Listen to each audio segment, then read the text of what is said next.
Pulitzer Prize-winning columnist and cable news pundit Charles Krauthammer died yesterday. He was 68 years old.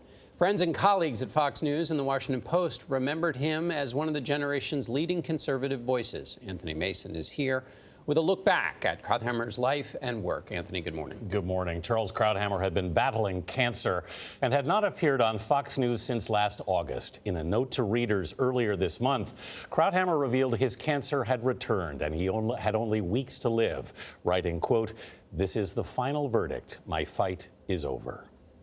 In the end, everything, all the beautiful, elegant things in life, depend ultimately on getting politics right. Charles Krauthammer faced many battles throughout his life. A diving accident while in medical school at Harvard left him paralyzed. I was sure that was the end.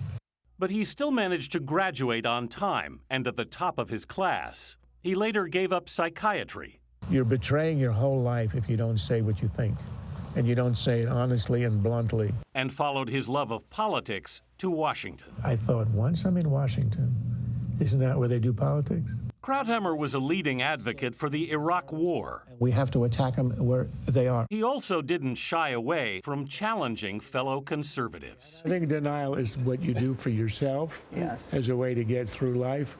I'm not sure it's the way a party ought to get through politics. And he often expressed criticism of President Trump. All our time is spent discussing this rodeo clown. A.B. Stoddard has appeared on Fox News' special report panel with Krauthammer since 2009.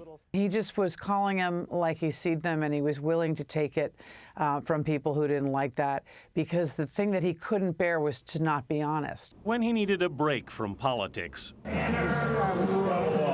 Krauthammer would unwind at Nationals Park. We need happy news like this. This is why God created baseball.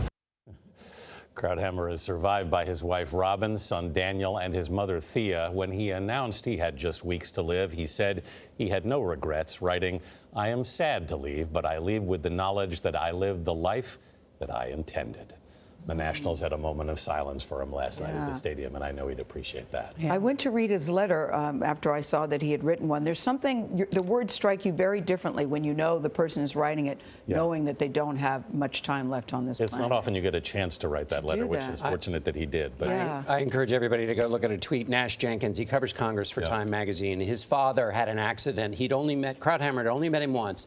His father had an accident that gave him a spinal cord injury, and Krauthammer wrote him a 2-page letter basically saying, "I know what it's like, and life will get better. It's going to be okay." It's a very, it's a touching letter. He never wanted to be judged by that injury, which was also another remarkable thing about him. Thank you, Anthony. Thank you.